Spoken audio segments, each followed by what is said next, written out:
If we're lucky, we grow old. And if we're really lucky, we grow old in our home. And then if we're extra, extra lucky, we grow old with our home.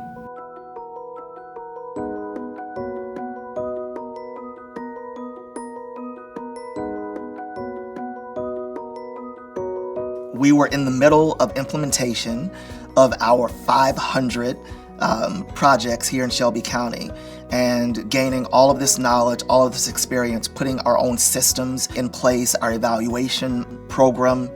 So in 2017, we had this unique opportunity to apply to something called the Senior Trust.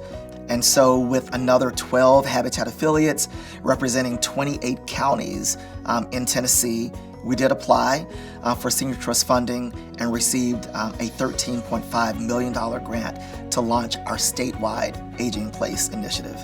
What we're finding is that many of the older adults do not have the financial ability or the physical ability to make the repairs on their home. They're aging, but the housing stock they're living in is also aging, and that's a dangerous intersection for individuals who are the most vulnerable to accidents and falls. So globally, we will see an unprecedented amount of older adults outpacing general populations, and we're seeing it in the nation, and we're particularly seeing it in Tennessee. In fact, over the course of the next 25 years, we will see that 1 in 5 Tennesseans will be 65 or older. I don't know if without the Senior Trust, we would have really uncovered such a significant need. For Senior Trust, it's about aging in place together across these counties to make sure that older Tennesseans have an independent and safe place to call home. Everybody that lives in this neighborhood is retired. I get along very well with my neighbors. We just look out for each other, you know. So it's a very quiet, peaceful neighborhood, and that's what I love about it. I heard about the Aging in Place program through a neighbor. I needed some work done in my home. I had a lot of siding issues, rotted wood. I also had a few boards replaced on both sides of the house. I got a new roof, and that's the main thing. I was so worried about the roof because I did have some leakage. I also had a attic ladder that pulls down. Steps had begun to become loose, so I thought it was too dangerous for me to go up in the attic.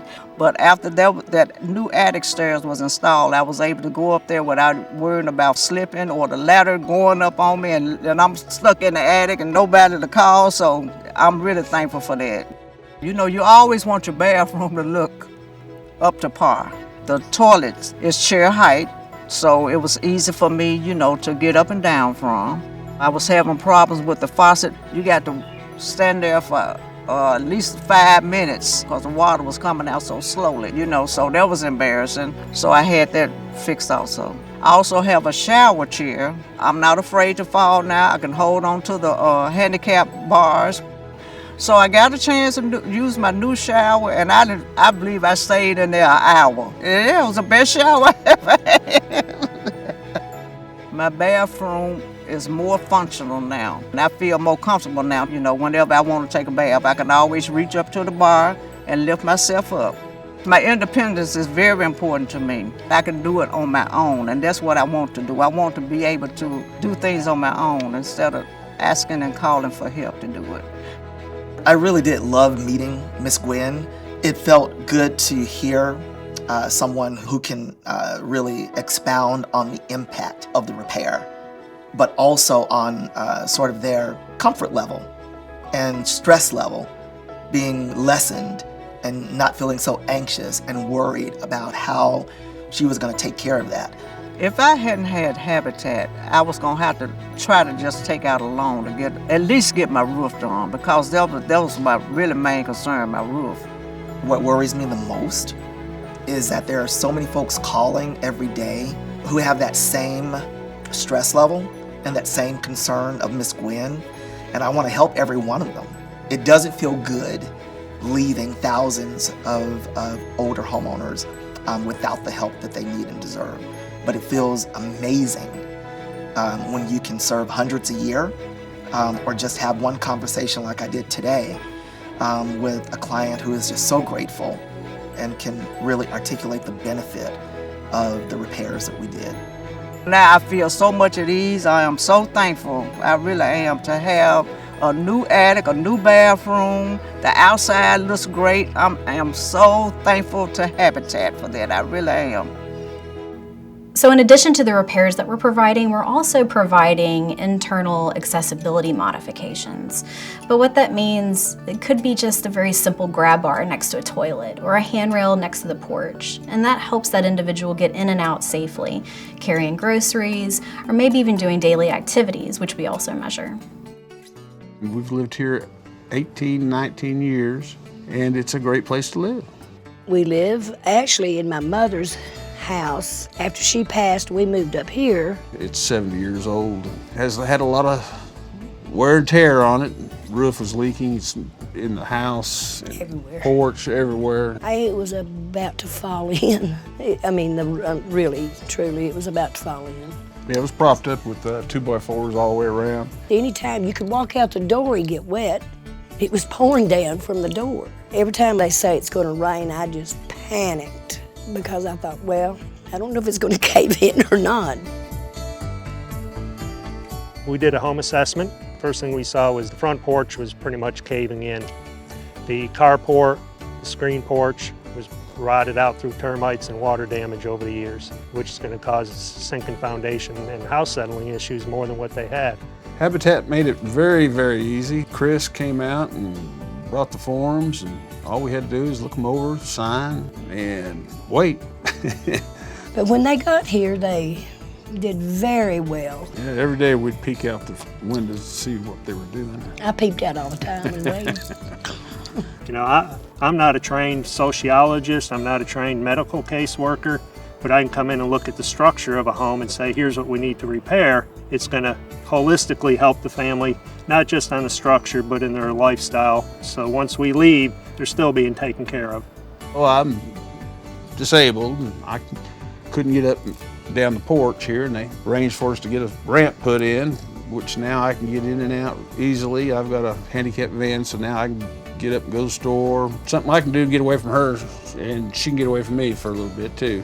That alone, knowing I can get out, is a big, big plus. We saw the ramp that he was using was a piece of plywood, nowhere near the slope that an ADA ramp needs to be, and it was slick, slippery, and his accessibility was very limited. It was very unsafe. I just take a good deep breath and say hallelujah, because it is wonderful. Peace of mind. Yes. He had to depend on Billy Joe for everything. Billy Joe's aging. She's got her health issues. So it was very difficult for the both of them to take care of each other. Putting in the ramp took a burden off Billy Joe as far as how much care do I have to give Cecil has lessened to a degree because he's gained his mobility freedom. Look what they did. I'm about to cry now. The back porch, they redid all that. The carport out there is great. And we are excited so much about this porch. Porch means a lot. Now that I have the ramp, I can actually pull myself up and down with my regular chair. But before I had to use this electric chair, and so rain was out of the question. She's got porch and everything to decorate. It's made her happier. She's been a happier person. I've been a happier person, and I think the neighbors are even happier. I know they are. Cecil is thrilled because he's got more freedom, and Billy Joe feels great because she feels safe, and it's given them a sense of, hey, we got pride in this house, and this house looks good now, and we're proud of it. And it gave Cecil that independence. It's just made me happier knowing that we're safer. My grandkids are safer when they come, It knocks a lot of worries off of us, so we can argue about something else. The human experience is a dashboard of dials, and there's many things that go into the well-being of a human being. But the only thing that we can really focus on at Habitat is the housing feature. So we provide these critical home repairs and these accessibility modifications to make sure that their home provides a safe and healthy place for them. It's one of the greatest predictors for well-being and health. This is my home. It's my life. I love it. My home has always been an open door policy to anybody. And I love having people, and they love coming. I've been here for 31 years, and I've always had to do for myself. My plan was to retire and pay off my home. And after I came down with cancer, breast cancer in 2017, I said, well, that's a done deal. That's a wrap. I'm probably not going to do it. But everything still worked itself out. In 2018, I was able to pay it off and retire. When I got my own house, I just decided I'm going to paint my house purple. I just love it. It makes me feel good. Purple house, my dream. So we got to serve Miss Anna Steen in winter and spring of 2020. She immediately became just a character of the room, whether it's her dressed in all purple or just talking about growing up in Jackson. She was easily a central figure of the program, what we were there to do. I just called one day because I was having some issues with different things and wear and tear and stuff. But the most important thing was my hot water heater. The young man that installed it, after he got through, he said, do you not know that your pipe don't go up in the ceiling? I said, the pipe is up on the roof and everything. He said, but it don't connect. The fume was coming into the house. It never was going out into the atmosphere. We were able to address her water heater. It hadn't been properly connected to an exhaust pipe, and so that was an issue waiting to happen. I didn't know it, but Habitat Humanity, when they came in, they were going to get that done. That's when they found out the electrical box was outdated. The utility box, it wasn't grounded, so she was living in an unsafe situation. If there was an electrical fire or a lightning strike, there was a chance that she could get injured. No ground wire at all. These were things that I just never knew that existed. You know, when she's on her own, she doesn't feel safely entering her home, nor being in her backyard. Like, for example, we put an LED light back there to help increase security. It would just be pit black dog back there. It made me feel so safe. You can go all the way around this house. You step, it's gonna shine on you. I'm not kidding. Our clientele is 90% minority and also physically disabled. And they also live on a fixed income. They don't have extra dollars to fix their home, so they make the best what they can, and that's where we plug in to fill that gap and increase their safety. And I had problems getting up on my porch because wasn't no rails or nothing, and I would have to hold on to the wall of the house to get up. All she had was a brick and just the siding of her house to grab and pull herself up the step every time. And obviously that wasn't safe. They determined they were going to get steps, and rail. It's such a pleasure to be able to walk down them steps with holding and rails, I would have been satisfied with the one, But when they came and it was two, I was just flabbergasted. They blessed me. So between all that, we took the chance to do more than what she thought was possible. We were able to say, hey, you really are safe to stay here. And she was really proud to maintain her independence. Beyond thankful to know that it's organizations and people's still in this world that is willing to do things for others, Here at the Habitat for Humanity in Jackson, Tennessee, we're definitely a smaller operation, so almost anything we do, it's all hands-on. And so when we're out there, she really just showed and expressed joy that someone else would just care about her after all this time of living in the home. Because she was going to stay in the home. That wasn't a question of it. I love my home. I wouldn't want to be without it. I'm hoping I'll be living in it until I get 100.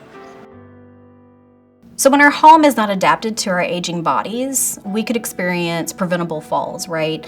We could end up in a hospital or a nursing home prematurely, or even go to the hospital too often, which is a significant cost for everyone.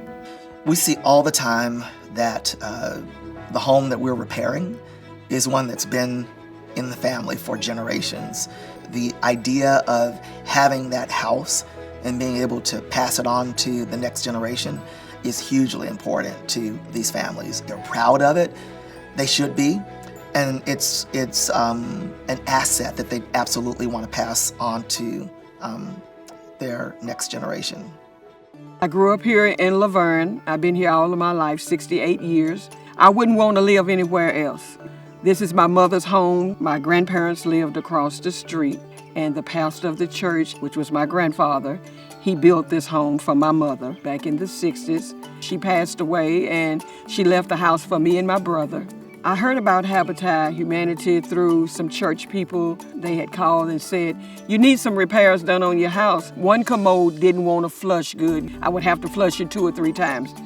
I went up there and applied, and Miss Angie, she was a real nice person, and God opened that door for them to be a blessing to help me. Sylvia is one of the sweetest ladies that I have ever met will pray for you at the drop of a dime. And she was very surprised to find out that critical repair needed to be done on her home. When Habitat arrived, Mr. Roy came to do the inspection. He was getting ready to leave and he said, "Oh, I forgot, I better check up under the house." So when we went to do the assessment on Miss Sylvia's house, we did all the things that she thought she needed done, and then we looked under the house, which we always do, and we found a surprise. Underneath her house was a pond of sewage. He said, "Miss Sylvia, did you know that you got water all up under your house?" And I said, "No, sir." I said, "Where did it come from?" I had a septic tank in the yard that's been there ever since the house been built. The septic tank was running up under the house, so pumping it out didn't solve the problem. So obviously that was the priority. Okay, right. We couldn't leave her that way. If I didn't get on the sewage, then they could condemn my house. Mr. Roy said, "No, we're going to do things the right way. Miss Sylvia, it will work." That's what our job is here, is to help people that can't have the finances to do what they need to do. She had no idea that this She had no idea that this was on. happening. She No. wanted other things done. Right. Yep. That's what I like about Aging in Place also. People may call for one thing, but once the house is assessed, once we find something that's critical that can actually, ruin the whole house, that becomes the priority. We had to dig the ditch. That's the ditch to the sewer line, and then we had to put in one of these tanks with a grinder pump inside of it, and then that pumps it to the street. You ran that all the way to the street, right? Yes. Prayer does change things, and I was able to get on the sewage with the help of Mr. Roy because he never stopped. This is a really small picture, but this shows the area after we finished, and it's all seeded and strawed and looks real nice, and the grass planted. Looks really good. And she is extremely happy. She was ecstatic. She's She was extremely like, happy. if it hadn't been for COVID going on, she'd have been hugging our neck every day.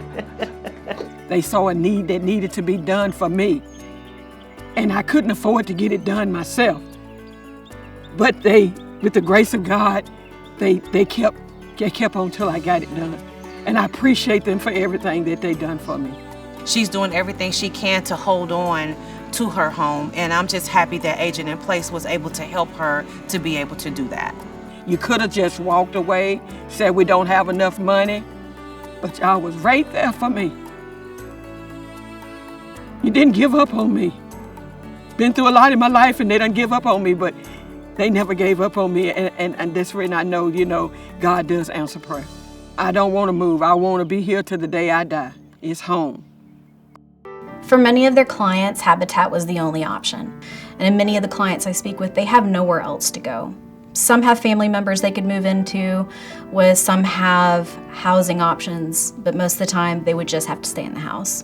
One of the foundations of the program is so people can age in their home, so they don't have to go to a nursing home or somewhere else to be cared for. Some of the homes, if we just put a tall toilet and some grab bars, it makes so much of a difference to a senior. They want to do stuff on their own. They don't always want to lean on someone. They want to do stuff themselves, and I find that a lot of seniors that come in, that's why they're coming in, because they want these repairs done so they can take care of themselves, and you want them to have that confidence and strength to be able to do that. We all have an older person in our lives that that we love, that we care for, and that we want to be able to age gracefully in the place and in the space that is comfortable and recognizable to them. When you look at Tennessee as a whole, you have some major metropolitan cities. You start up in the Tri-Cities, Knoxville, Chattanooga, Murfreesboro, Memphis area, Nashville. But when you take away all that, the rest of this state is rural, very rural. And there's a need to serve these elderly families in these rural communities. Even though we're in different geographical areas, at the end of the day, we are addressing the same issue, and we're going to see the same conclusions of safer housing for these older adults. I would want people to think about the number of families in Memphis, in Shelby County, and across Tennessee who are in a situation that they cannot fix themselves. And that we as a community have an opportunity to step up and to step in and help them solve this problem. There are so many folks out in our county and across our state who need this assistance in cities, in rural areas, and we're really just starting to uncover how many people really need this support. We here in Shelby County have served nearly 1,100 older adults with these critical repairs, but that the need is probably 5 times that great. We want to be a part of the solution, and that we won't stop.